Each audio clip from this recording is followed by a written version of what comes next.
Hello everyone and welcome back to my channel. So today I thought we would do a little Sephora haul. I don't do these very often. The last one was during the big VIB Rouge sale, and I find that doing those big hauls takes me through most of the year. I didn't have a lot of makeup with me here in Seattle, so I went twice. The first time was to buy kind of skincare staples, and then I started using those again and I was so happy and my skin was so happy because I had not been using them for a while. And I really did see a difference. So that's why, this video is really about like a few fun things, but then mostly just the absolute staples that I cannot live without. Before we get into this beautiful bag of stuff, a lot of you have been asking me about my new gem elixir line and telling me that you want to see it on camera. So I'm not trying to plug my jewelry in a makeup video, but I did want to share with you what I'm wearing today so that you can see it on camera and see what it looks like styled. Because I haven't done a lookbook yet for this new line. I will eventually, and I will add more photos as well. I have been absolutely adoring finding out about your creative ideas for combining different pearls and gemstones. So that is truly what the aesthetic is behind this line, to allow you to express your creativity by offering you 5 different pearl options and then 7 different gemstone options, along with silver or gold hardware, so you can create your own necklace and create your own hoop earrings. And the hoop earrings are so comfortable because they are hollow, so they are a statement earring that you can wear all day long. I wear them like every day and they never make my ears sore, and it's so neat because you can have the classic look of the pearls along with the pop of a gemstone that is meaningful to you. I have all the different meanings for the gemstones listed online, and some of them are very premium at a very affordable price. So I have sapphires and emeralds.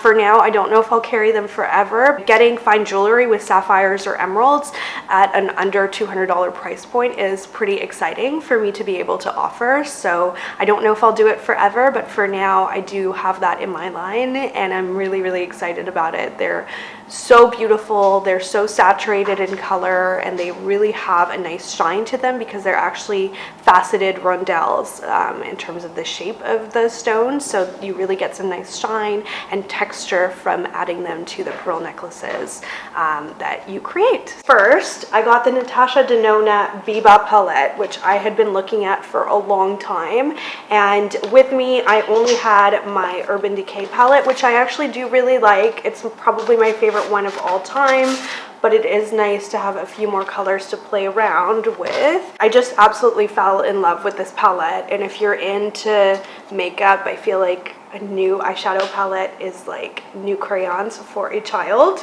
It's definitely a pricey palette, but I feel like there is something very special about the Natasha Denona quality of eyeshadows. They are extremely buttery, very pigmented, but they blend really well, so they don't leave like little streaks of pigment like some more pigmented eyeshadows do. A little bit of swatching action for you. I absolutely love. Monroe, of course, draws the eye in immediately, but I really like that it's balanced with an ivory kind of buff color that's not too white. I feel like so often they do like those bright chalky whites in neutral palettes, which I'm not a big fan of.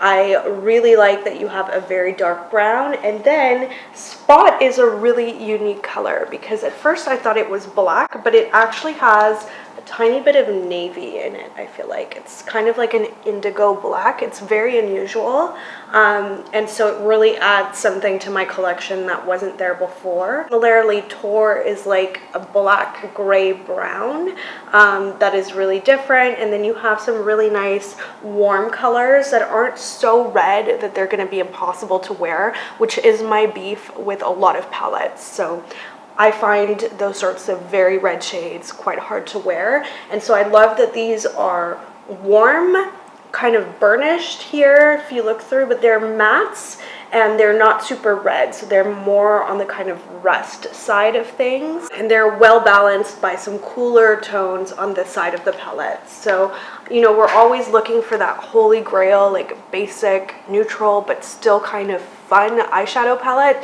and this is kind of my current pick for that. And I know the quality will be good because I've had several smaller Natasha Denona palettes and just been very, very happy with them.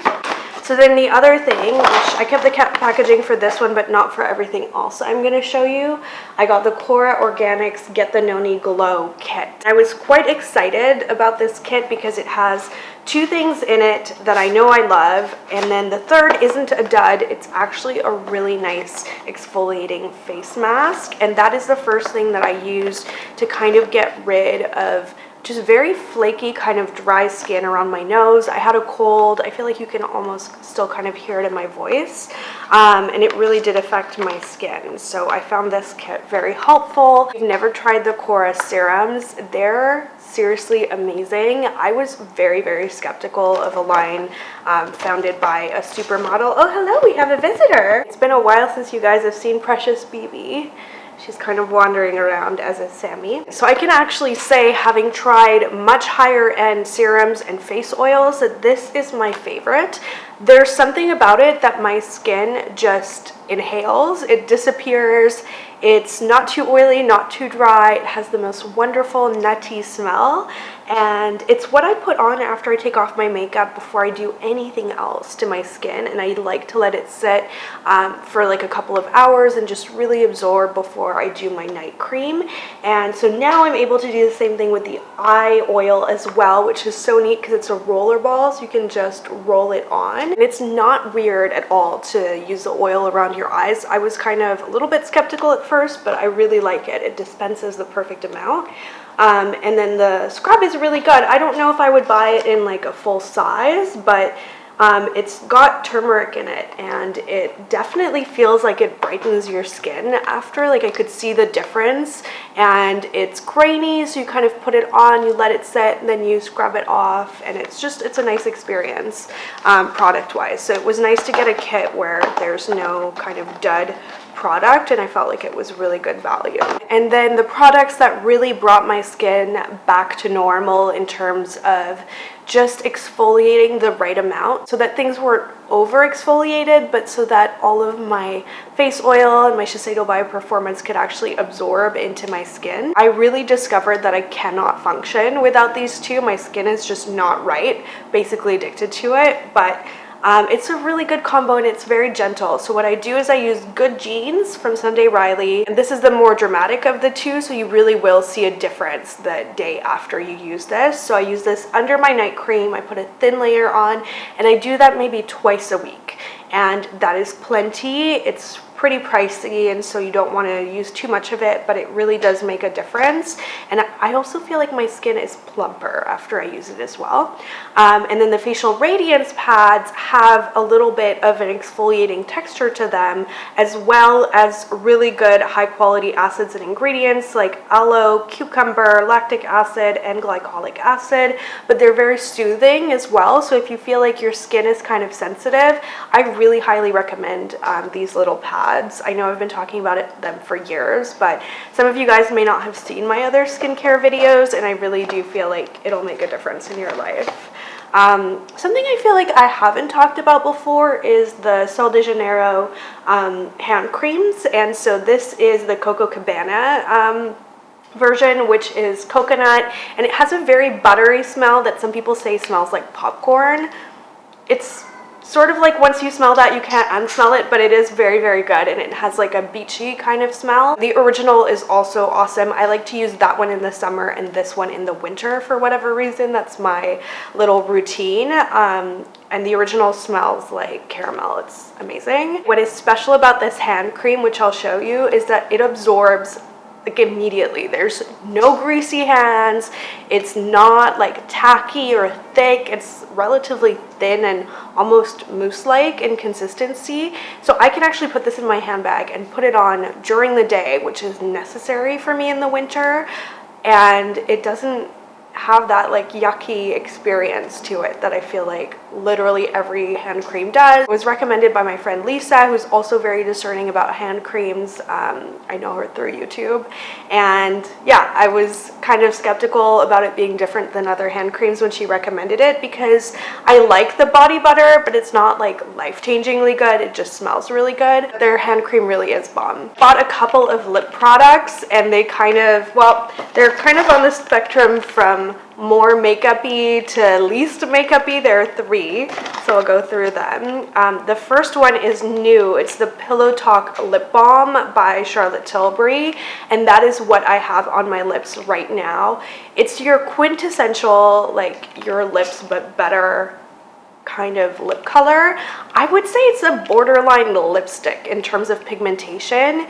It is very balmy, it slides on beautifully, and it has like a relatively like sheer color, but it's still got like a good amount of color to it, but it's so comfortable on the lips. I really do like it a lot better than her lipstick, so I hope she does more colors with this formulation because it's very smooth and it just doesn't leave behind any weird residue. It's really, really wonderful. If you're looking for like a lipstick like product for work, I think it's very, very good. The other product I got, which is more like a tinted lip balm, like truly doesn't have a lot of color, is the Dior Lip Glow. And what I love about this line is that after you eat it, like let's say you wear it to brunch or something, it does leave behind a little bit of color on your lips, like a bit of a stain, which the Charlotte Tilbury doesn't. So it's lighter but also stains, and it's basically like kind of the same color. It's a new one called Rosewood. I love all the colors. I still really love the original as well, and they have a special limited edition packaging for it right now that's really cute, but I wanted to try a new color and I feel like this one would look good on everybody. It's very easy to wear, and this is the kind of product where you don't even need a mirror to apply it, so you can just swipe it on. And then this last one is really for nighttime. So Alana Lips 101 ointment is an absolute must for me. I threw away the packaging and like immediately started using it again because, again, it's one of those products where I stopped using it because I didn't have it with me here, and I could really, really see a difference, like in a bad way. My lips were cracking and I was getting those little cracks at the corners. So I can really testify that this makes a significant difference in my lips because that is the only change that I made, and it really is, it's very protective, but I feel like it's also very healing. No other lip balm that I have ever tried compares to it. And then 2 makeup repurchases, which I have started using again. I'm wearing them right now. The first is the Giorgio Armani Luminous Silk Compact. This is the best powder in my opinion. I had switched back to the Dior one because I had that compact in Hawaii, and that was my favorite for years, and going back to it made me realize just how awesome this powder is because it looks like nothing on the skin, but it still provides, like, I would say medium amount of coverage. So if you wear a BB cream, it's especially ideal to set your makeup, but it's also light enough to do a touch-up throughout the day. It's really, really wonderful. I do feel like there's so many overpriced powders on the market, but this one is one where it's actually got like a technology where it moves with your skin, sort of elastic, so it moves with your skin. I don't need to reapply a lot. I don't need to blot a lot. It just really, really is fantastic. And then I got a new All Hours concealer. This is the last product that I literally cannot live without. I used up the previous one, and then I was just trying to use some other things up that I had, and just looking so tired because this particular concealer, again, it looks like nothing under your eyes once you blot it in with your beauty blender. It really sinks in well and creates just like a thin layer that doesn't move all day and doesn't cake. If you have a lot of problems with caking, I feel like I do. I have a very expressive face, so I would get a lot of caking like near my eyes.